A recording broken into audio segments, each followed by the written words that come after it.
Good morning, dear student. Welcome to the Way of Solution #1 study channel of West Bengal. তো আমি তোমাদের Dalton sir, তোমরা এখন পাচ্ছ mixed GK practice set, class number হচ্ছে 6। তো এর আগে 5টি ক্লাস হচ্ছে এই বছরের একদম নতুন করে শুরু করা হয়েছে এবং এখানে আমরা আগামী তোমাদের যে পরীক্ষাগুলো রয়েছে সেই পরীক্ষাকে টার্গেট করে জিকে প্র্যাকটিস করাচ্ছি। তো আমাদের জানুয়ারি মাসে যে ক্লাস রুটিন তোমরা পাচ্ছ প্রত্যেকে দেখে নাও এক ঝলকে। ওকে, এখানে আমার ক্লাস থাকছে সকাল 8:30। আজকে একটু তোমরা লেটে পেলে, যাই হোক। তো সমস্ত ক্লাসের নোটিফিকেশন বা লিঙ্ক তোমরা টেলিগ্রামে যথাসময় কিন্তু পাবে। প্রত্যেকে টেলিগ্রাম অ্যাপ ইনস্টল করে এবং এখানে the way of solution search করে জয়েন করে নেবে। ওকে, তো চলো আমরা আজকের আলোচনা শুরু করেছি। আজকের প্রথম কোশ্চেন,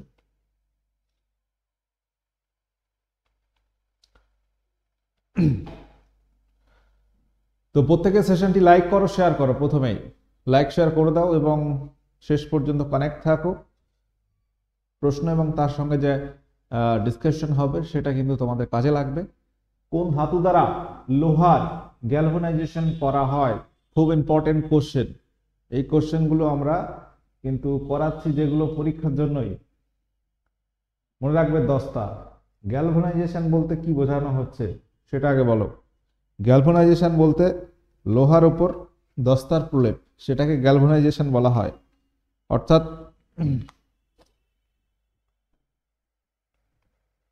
রিমোট কাজ করছে খুব স্লো। লোহার উপর দস্তার প্রলেপ দেওয়াকে গ্যালভানাইজেশন বলা হচ্ছে। তড়িৎ বিশ্লেষণের মাধ্যমে কি হচ্ছে, লোহার উপর দস্তার প্রলেপ চলে আসছে। এবং এই যে তড়িৎ বিশ্লেষণের ফলে যে ঘটনাটা ঘটছে, এখানে তড়িৎদ্বার দুটি রয়েছে, ক্যাথোড এবং অ্যানোড। প্রশ্ন আসে যে ক্যাথোডে কি রাখা হয়?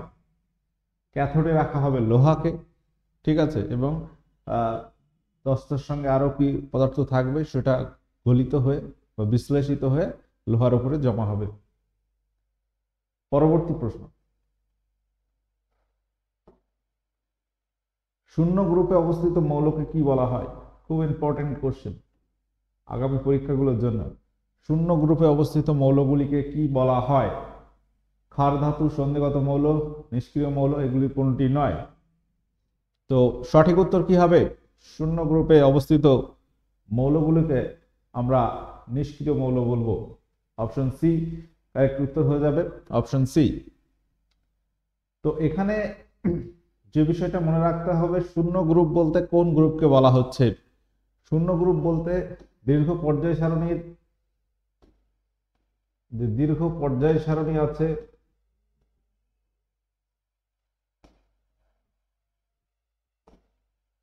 দীর্ঘ পর্যায় সারণীর 18তম শ্রেণীর কথা বলা হচ্ছে।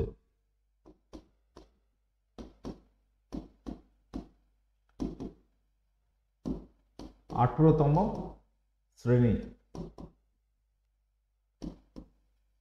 কথা বলা হচ্ছে, ঠিক আছে। পরবর্তী প্রশ্ন, গুপ্ত সাম্রাজ্যে প্রথম চন্দ্রগুপ্তের পরবর্তী রাজা কে ছিলেন? গুপ্ত সাম্রাজ্যে, এই কোশ্চেনটি পরীক্ষায় এসেছিল একবার।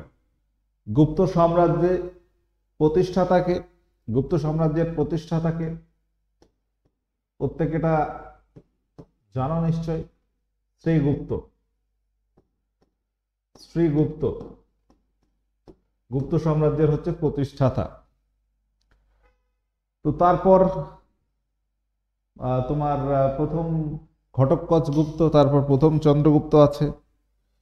প্রথম চন্দ্রগুপ্তের পরে রয়েছে সমুদ্রগুপ্ত।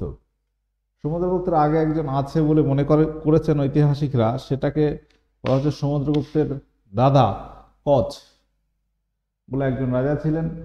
তিনি কিছুদিন রাজত্ব করেছিলেন বলে অনেক ঐতিহাসিক বলেছেন, কিন্তু এটা নিয়ে আবার মতভেদ রয়েছে। অনেকে বলেছে যে ওই যে কচ যাকে বলা হচ্ছে সেটাই সমুদ্রগুপ্ত। যাই হোক, অপশনে সেটা নেই, কোনো চাপ নেই। সমুদ্রগুপ্ত মনে রাখতে হবে গুপ্ত সাম্রাজ্যের সর্বশ্রেষ্ঠ রাজা। গুপ্ত সাম্রাজ্যের শ্রেষ্ঠ রাজা সমুদ্রগুপ্তকে ভারতের নেপোলিয়ন বলা হয়।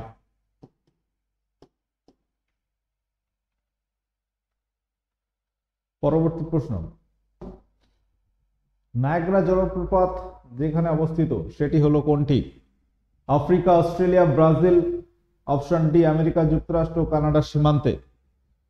নায়াগ্রা জলপ্রপাত কোথায় অবস্থিত? তো ভারতের চিত্রকূট জলপ্রপাতকে ভারতের নায়াগ্রা বলা হয়। তো এই যে নায়াগ্রা জলপ্রপাত খুবই প্রশস্ত, মানে চওড়ার দিক থেকে সব থেকে বেশি, এবং এটি আছে আমেরিকা যুক্তরাষ্ট্র ও কানাডার সীমান্তে। অপশন ডি এখানে সঠিক উত্তর হয়ে যাবে। অপশন ডি এখানে সঠিক উত্তর হয়ে যাবে।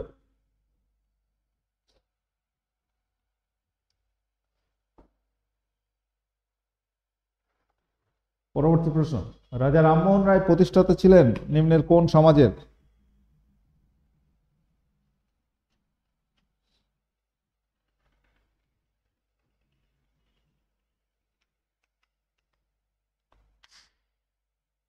রাজা রামমোহন রায় তিনি প্রতিষ্ঠাতা ছিলেন কোন সমাজের? রামকৃষ্ণ মিশন, ব্রাহ্ম সমাজ, আর্য সমাজ, প্রার্থনা সমাজ। সঠিক উত্তর হয়ে যাবে আর্য সমাজের প্রতিষ্ঠাতা ছিলেন। তো প্রথমে যেটা প্রতিষ্ঠা হয়েছিল, সরি ভুল বলছি, এটা আর্য সমাজ না, ব্রাহ্ম সমাজ হবে। অপশন বি সঠিক উত্তর আছে, এখানে মার্কিং এ আমার ভুল হয়ে গেছে। এটা তো দয়ানন্দ সরস্বতী, দয়ানন্দ সরস্বতী প্রতিষ্ঠা করছেন। স্বামী দয়ানন্দ সরস্বতী 1875 সালে। মিস্টেক হয়েছে, যাই হোক মার্কিং এ। তোমরা প্রত্যেকে জানো যে ব্রাহ্ম সমাজের প্রতিষ্ঠাতা রাজা রামমোহন রায়, তাই তো? এবং এটি 1828-30 লিখে রাখো, কারণ প্রথমে যেটা তৈরি হয়েছিল ব্রাহ্ম সভা, সেটাই 30-এ গিয়ে ব্রাহ্ম সমাজ হচ্ছে। রামকৃষ্ণ মিশনের প্রতিষ্ঠাতা কে ছিলেন? স্বামী বিবেকানন্দ 1897 সালে প্রতিষ্ঠা করেছিলেন, 1897। এবং প্রার্থনা সমাজ আত্মারাম পাণ্ডুরঙ্গ 1867 সালে প্রতিষ্ঠা করেছিলেন।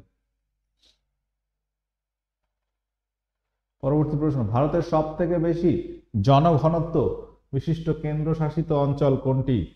ভারতের সব থেকে বেশি জনঘনত্ব বিশিষ্ট কেন্দ্রশাসিত অঞ্চল কোনটি? তো ভারতে বর্তমানে কটি কেন্দ্রশাসিত অঞ্চল আছে বলো? ভারতে বর্তমানে কটি কেন্দ্রশাসিত অঞ্চল আছে? টোটাল আছে বর্তমানে এখন 8টি। কটি আছে? 8টি। 8টির মধ্যে যদি বলা হয় বৃহত্তম কেন্দ্রশাসিত অঞ্চলের নাম কি? বৃহত্তম কেন্দ্রশাসিত অঞ্চল হচ্ছে লাদাখ। এবং ক্ষুদ্রতম যদি বলা হয়, ক্ষুদ্রতম কেন্দ্রশাসিত অঞ্চলের নাম কি?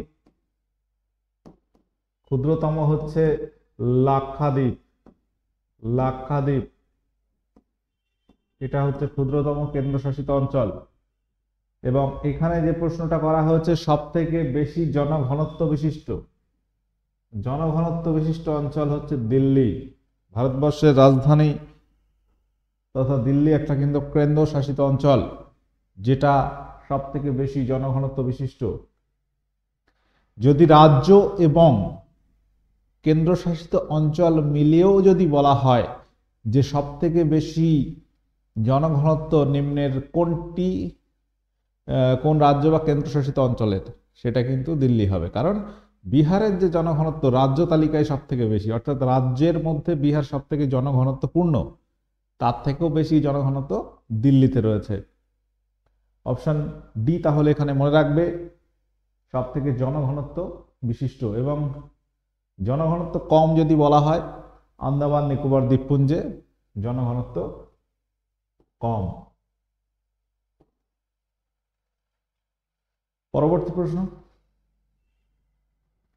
ভারত একটি ধর্মনিরপেক্ষ রাষ্ট্র কারণ কি? ভারত একটি ধর্ম নিরপেক্ষ অর্থাৎ সেকুলার কান্ট্রি বলা হচ্ছে ভারতকে। এটা তো আমরা জানি যে ভারতের প্রস্তাবনা বা প্রিএমবেলে এই কথাটা বলা আছে। তো এখানে 3টি বিবৃতি আছে। রাষ্ট্রের নিজস্ব ধর্ম নেই বলে, রাষ্ট্র নিজস্ব ধর্মের প্রতি নিরপেক্ষ, সংবিধানে ধর্মীয় ক্রিয়াকলাপ নিষিদ্ধ হয়েছে বলে। তো এই 3টি অপশনের মধ্যে তোমার কোনটি সঠিক বা কোনগুলি সঠিক মনে হচ্ছে বলো? ভারত একটি ধর্মনিরপেক্ষ রাষ্ট্র কারণ ভারতের কোন রাষ্ট্র নিজস্ব ধর্ম নেই এবং রাষ্ট্র নিজস্ব ধর্মের প্রতি নিরপেক্ষ। এখানে ধর্মীয় ক্রিয়াকলাপ নিষিদ্ধ করা হয়নি, যে যার ধর্ম সে পালন করতে পারবে। ভারতের আকস্মিকতা তহবিল বা কন্টিজেন্সি ফান্ড অফ ইন্ডিয়া এটি কার হাতে ন্যস্ত থাকে? কন্টিজেন্সি ফান্ড অফ ইন্ডিয়া এটি কার হাতে ন্যস্ত থাকে? প্রধানমন্ত্রী, রাষ্ট্রপতি, অর্থমন্ত্রী নাকি স্পিকার? বলো। তো এখানে সঠিক উত্তর হবে রাষ্ট্রপতি, অপশন বি, প্রেসিডেন্টের কাছে কিন্তু এটি থাকে। ভারতের সংবিধানের কোন তালিকায় পঞ্চায়েত ব্যবস্থার কথা বলা হয়েছে? খুব ইম্পর্টেন্ট কোশ্চেন, এগুলো আমরা বারবার করাই কারণ এইগুলো পরীক্ষায় আসে। এই পঞ্চায়েত রিলেটেড কোশ্চেন আসে। পঞ্চায়েতি রাজ ব্যবস্থা প্রথম চালু হয়েছিল কোন রাজ্যে? রাজস্থানে, তাই তো। ভারতীয় সংবিধানের এটি আছে 11তম তফসিলে বা 11th শিডিউলে আছে। এই পঞ্চায়েত ব্যবস্থা ভারতে এই যে শিডিউলে যুক্ত হচ্ছে কত সালে? 1973 সালে, 1992 সালে 73তম সংবিধান সংশোধনীর মাধ্যমে, 73 অ্যামেন্ডমেন্ট, 73তম সংবিধান সংশোধনী থেকে সংশোধনের মাধ্যমে এটি যুক্ত হয় এবং এটা 1992 যুক্ত হয়েছিল। এবং 12 শিডিউল 12তম তফসিলে আছে পৌরসভা। বিধান পরিষদের সদস্য হতে গেলে প্রার্থীকে কমপক্ষে কত বছর বয়স্ক হতে হবে? বিধান পরিষদ বলা হয়েছে, ভালো করে দেখতে হবে এটা।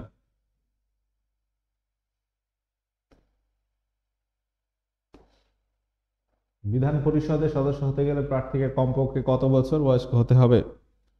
সঠিক উত্তর এখানে মনে রাখবে 30 বছর হতে হবে। লোকসভা যদি বলা হয় 25 বছর, বিধানসভা যদি বলা হয় সেটাও 25 বছর। 35 বছর যদি বলো রাষ্ট্রপতি, উপরাষ্ট্রপতি, মিনিমাম 35 বছর বয়স প্রয়োজন আছে। অলিম্পিক গেমস 2028 কোথায় অনুষ্ঠিত হবে? প্যারিস ফ্রান্স, লস অ্যাঞ্জেলস ও California America, Brisbane Australia, Rio de Janeiro Brazil. তো এখানে যদি দেখো সঠিক উত্তর হবে অপশন বি, লস অ্যাঞ্জেলস ও ক্যালিফোর্নিয়া, যেটা আমেরিকাতে রয়েছে সেখানে হয়ে যাবে 2028-এ। প্যারিসে ফ্রান্স এবছর রয়েছে 2024 সালে। এবছর কিন্তু লিপ ইয়ার, অর্থাৎ একটা দিন বেশি পাবে এই বছরে। ব্রিসবেন অস্ট্রেলিয়া, এটা মনে রাখবে 2032 সালের অলিম্পিক, সামার অলিম্পিক এখানে অনুষ্ঠিত হবে। রিও ডি জেনেরিওতে 2016 সালে হয়েছিল অলিম্পিক গেমস। পরবর্তী প্রশ্ন, নিম্নলিখিত নদীগুলির মধ্যে রিহান্দ কোন নদীর উপনদী? রিহান্দ নদী এটি কোন নদীর উপনদী? গঙ্গা, সোন, চম্বল নাকি যমুনা?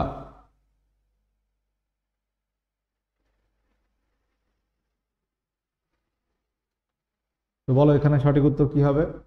রিহান্দ নদী এটা মনে রাখবে সোন নদীর একটি উপনদী। সোন আবার গঙ্গা নদীর একটি উপনদী। নিম্নলিখিত কোন প্রাণীর দ্বিপ্রকোষ্ঠ যুক্ত হৃৎপিণ্ড রয়েছে? বলো। উভচর, মাছ, সরীসৃপ, স্তন্যপায়ী। তো মানুষের প্রকোষ্ঠ সংখ্যা কয়টি? 4টি। আর এখানে রয়েছে 2টি, একটা অলিন্দ একটা নিলয়। তো মানুষের 4টি। উভচর এদেরও প্রায় 4টি হয়। সরীসৃপ, স্তন্যপায়ীদের 4টি প্রকোষ্ঠ থাকে। মাছের ক্ষেত্রে দ্বিপ্রকোষ্ঠ। মাছের যে হৃৎপিণ্ড এটাকে বলা হয় ভেনাস হৃৎপিণ্ড। ভেনাস হৃৎপিণ্ড কাদের দেখা যায় যদি প্রশ্ন আসে? বলবে মাছের ক্ষেত্রে ভেনাস হৃৎপিণ্ড।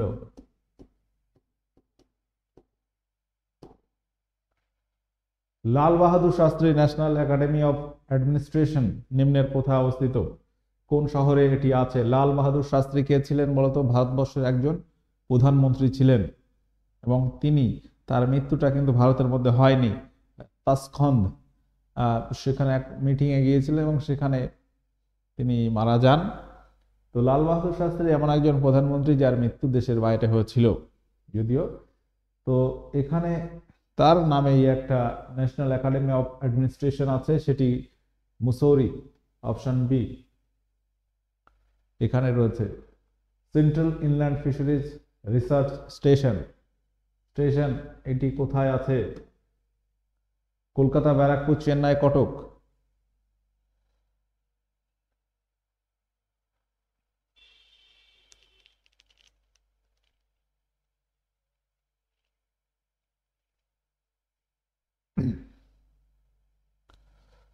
তো এটি কোথায় আছে? এটি আছে ব্যারাকপুরে আছে, পশ্চিমবঙ্গের ব্যারাকপুরে, যেখানে সিপাহী বিদ্রোহের সূচনা হয়েছিল।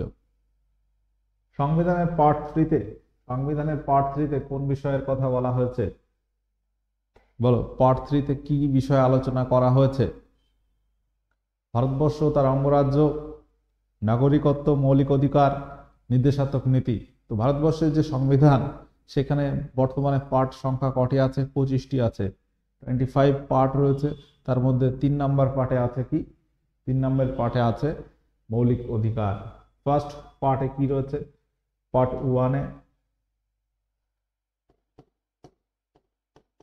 পার্ট নম্বর 1 ভারত এবং তার অঙ্গরাজ্য সম্পর্কে।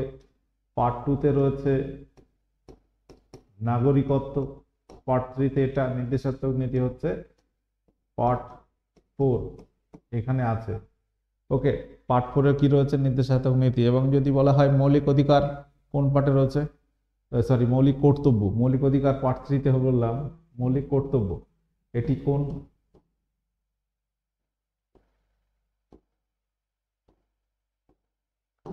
এটি আছে পার্ট 4A, এখানে রয়েছে চতুর্থ এ আর কি, বাংলায় চতুর্থ ক বলা হয়। কোন মুঘল সম্রাট বাংলায় পর্তুগিজদের দমন করেন? কোন মুঘল সম্রাট বাংলার পর্তুগিজদের দমন করেছিলেন? আকবর, জাহাঙ্গীর, শাহজাহান, ঔরঙ্গজেব। বলো, সঠিক উত্তর এখানে কি হবে?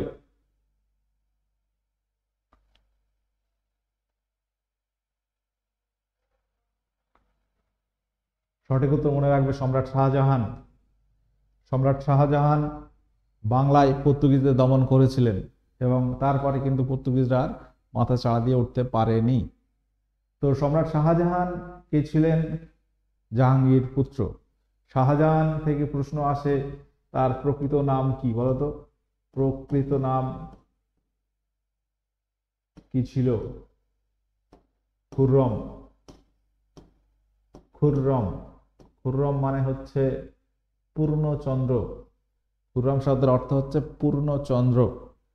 তো মুঘল সম্রাট শাহজাহানের সময় ভারতবর্ষের ইতিহাসে তথা মুঘল ইতিহাসের এক স্বর্ণোধ্যায় বলা যায়, অর্থাৎ স্থাপত্য, ভাস্কর্য, শিল্পকলার দিক থেকে। এই সময় তাজমহল নির্মিত হয়েছিল, দেওয়ানিয়াম, দেওয়ানি খাস, লালকেল্লা, পাশাপাশি তিনি ময়ূর সিংহাসন ইত্যাদি অনেক স্থাপত্যশৈলী নির্মাণ করেছিলেন। সবুজ বিপ্লব শব্দটি কে চালু করেন? খুব ইম্পর্টেন্ট কোশ্চেন। পরীক্ষার আগে যাদের 21 তারিখে পরীক্ষা রয়েছে বা তোমাদের সামনে যে পরীক্ষাগুলো রয়েছে ফুড এসআই, এই পরীক্ষাগুলোর জন্য ফ্ল্যাগশিপ, মিসলেনিয়াস, তাদের জন্য এই খুব ইম্পর্টেন্ট কোশ্চেন এগুলি আছে। ডক্টর উইলিয়াম গান্ডে বা উইলিয়াম গাউড, তিনি এই শব্দটি প্রথম চালু করেছেন। এবং ডক্টর এম.এস. স্বামীনাথন, যাকে বলা হয় ভারতবর্ষে সবুজ বিপ্লবের জনক। ভারতবর্ষের সবুজ বিপ্লবের জনক ডক্টর এম.এস. স্বামীনাথন। কিন্তু ওভারঅল যদি বলা হয়, শুধু যদি বলা হয় সবুজ বিপ্লবের জনককে, ডক্টর নরম্যান বোরল্যান হবে। তো ভারতবর্ষের সবুজ বিপ্লব হয়েছিল 1966 সময়ে, 1966 এর দিকে হয়েছিল এবং এটা মূলত গম চাষের ক্ষেত্রে দেখা গেছিল। উচ্চ ফলনশীল কিছু বীজ নিয়ে আসা হয়েছিল মেক্সিকো থেকে। মেক্সিকো দেশ থেকে উচ্চ ফলনশীল বীজ নিয়ে আসা হয় এবং ভারতবর্ষে মেনলি তোমার গম চাষে পাঞ্জাব, হরিয়ানাতে এই সাফল্যটা দেখা গিয়েছিল, যেটাকে ইতিহাসে সবুজ বিপ্লব বলা হয়। G20 2023 শীর্ষ সম্মেলন কোথায় অনুষ্ঠিত হলো? G20 2023 এটি কোথায় অনুষ্ঠিত হয়েছে? প্রত্যেকে বলো। দিল্লি, রোম, প্যারিস, বালি, ইন্দোনেশিয়া। তো G20 সম্মেলন 2023 সালে আমাদের ভারতবর্ষে হয়েছে, এটা মনে রাখতে হবে ইম্পর্টেন্ট কোশ্চেনের মধ্যে। এবং G20 সামিট 2024 এটা কোথায় হবে? এটি হবে ব্রাজিলে, ব্রাজিল রিও ডি জেনেরিওতে হবে। জীবদেহের প্রাথমিক গঠনের একক হলো কি? কলা, কলাতন্ত্র, কোষ, প্রোটোপ্লাজম।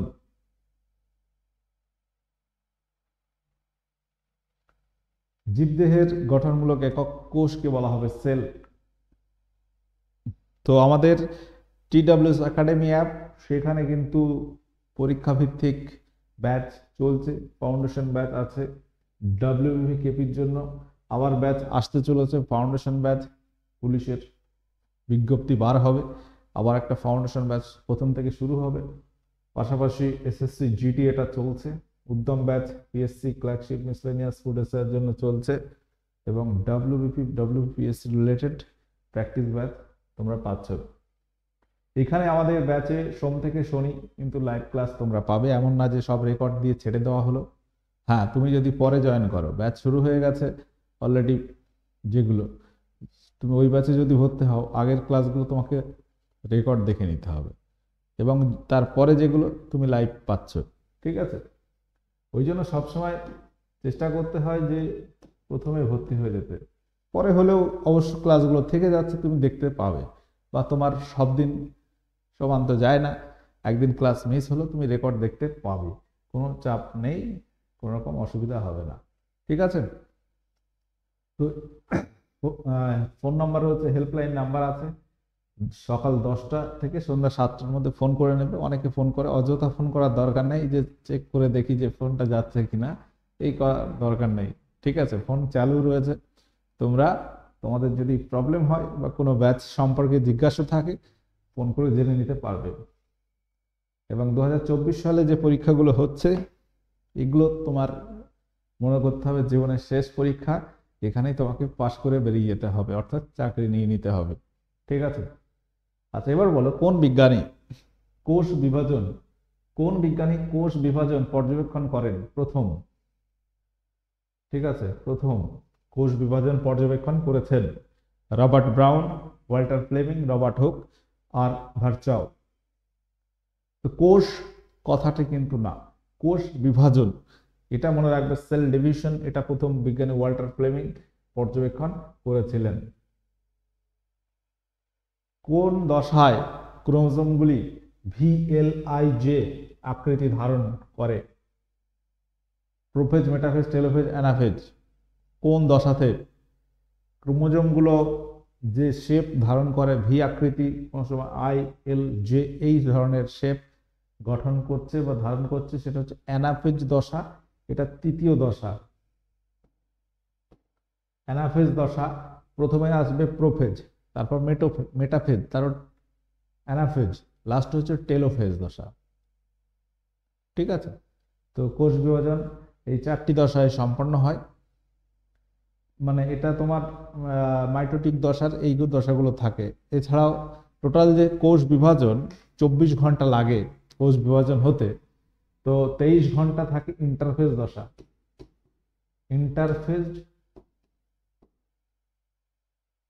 ইন্টারফেজ দশা 2 নম্বর লাগে মাইটোটিক দশা, যেখানে মাইটোটিককে বলা হয় বিভাজন দশা, মাইটোটিক দশা। তো এই 23 ঘন্টা লাগে এটা, আর এটা লাগবে 1 ঘন্টা, অর্থাৎ এই 23 ঘন্টা ধরে টোটাল প্রসেসিংটা হবে, কোষ বিভাজন হবে কি হবে না।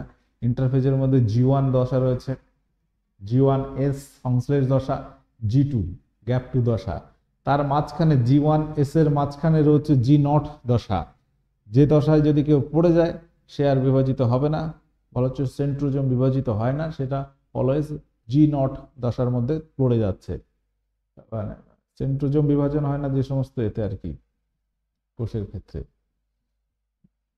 স্নায়ুকোষ, সরি স্নায়ুকোষ বিভাজিত হয় না, ওখানে সেন্ট্রোজোমই নেই, এরকম প্রশ্ন আসে। ওকে, অর্থাৎ আমি যেটা বলতে চাইছি সেটা হচ্ছে কোষ বিভাজন টোটাল যে প্রসেসিংটা, এটা দুটো দশায় কমপ্লিট হয়। একটা হচ্ছে ইন্টারফেজ, দুই হচ্ছে মাইটোটিক বা বিভাজন দশা। ইন্টারফেজের মধ্যে তোমরা পাবে যে G1 দশা, গ্যাপ 1, G0 আছে, S দশা সংশ্লেষ এবং G2 দশা, এই চারটি দশার পরে এবং মাঝে মাঝে চেক পয়েন্ট থাকে। তারপর আসবে মাইটোটিক দশা, এর মধ্যে প্রোফেজ, মেটাফেজ, অ্যানাফেজ, টেলোফেজ দিয়ে বিভাজন হয়ে যাবে। মাছির রেচন অঙ্গের নাম কি? মাছি, মালপিজিয়ান নালিকা, সবুজ গ্রন্থি, কক্সাল গ্রন্থি, ফুসফুস। সঠিক উত্তর কি হবে? মাছির ক্ষেত্রে রেচন অঙ্গের নাম কি? মাছি, মশা ইত্যাদি পতঙ্গ শ্রেণীদের মনে রাখবে মালপিজিয়ান নালিকা। ঠিক আছে, মালপিজিয়ান নালিকা হচ্ছে রেচন অঙ্গের নাম। এটা কি অঙ্গ? রেচন অঙ্গ। যদি চিংড়ির কথা বলো, চিংড়ির কথা যদি বলো, সবুজ গ্রন্থি হয়ে যাবে। ফুসফুস মানুষের। তোমরা বলবে কক্সাল গ্রন্থি কাদের থাকে? রেচন অঙ্গ হিসেবে। পাহাড়ে রান্না হতে বেশি সময় লাগে, কারণ কি? কম আর্দ্রতার জন্য, কম চাপের জন্য, উঁচুতে রান্না করতে অসুবিধা বলে, কম তাপমাত্রার জন্য। তো পাহাড়ে মানে এটা উচ্চতা বেশি আছে স্বাভাবিকের থেকে। প্রশ্ন আসে যে কলকাতা এবং দার্জিলিং দুটো স্থানের মধ্যে রান্না করতে অসুবিধাজনক কোন জায়গা? প্রশ্ন হবে, উত্তর হবে দার্জিলিং, কারণ তার হাইটটা অনেক বেশি। অর্থাৎ আমরা জানি যে চাপের সঙ্গে স্ফুটনাঙ্কের একটা সম্পর্ক রয়েছে। প্রেসার কুকারে কি করা হয়? চাপ বাড়িয়ে স্ফুটনাঙ্ক বাড়ানো হয়। ঠিক আছে, ওই জন্য এই কনসেপ্টটা আসছে, চাপ কমে গেলে স্ফুটনাঙ্ক কমে যাবে। অর্থাৎ জল 100 ডিগ্রি সেন্টিগ্রেড উষ্ণতায় ফুটে বাষ্প হচ্ছে, সেই জলটা হয়তো 60-70 ফুটে যাচ্ছে। অর্থাৎ রান্না করা সময় লাগবে, এই জন্যই সেটা কম চাপ, কম বায়ুমণ্ডলীয় চাপের জন্য। কারণ চাপ কমে গেলে স্ফুটনাঙ্ক কমে যাবে, অর্থাৎ ফুটতে থাকলেও তাড়াতাড়ি সিদ্ধ হবে না, এই জন্য অসুবিধাজনক বা বেশি সময় লাগবে। অভ্রের আকরিকের নাম কি? এটা তোমাদের গতদিনের হোমওয়ার্ক ছিল।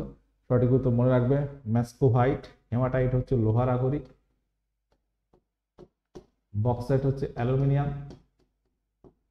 অ্যালুমিনিয়াম, চালকোপাইরেট হচ্ছে তামা। এটা হচ্ছে অভ্রের আকরিক। কেন পাহাড়ে টেনিস বল সমভূমির তুলনায় বেশি লাফায়? এটা তোমরা হোমওয়ার্ক করবে।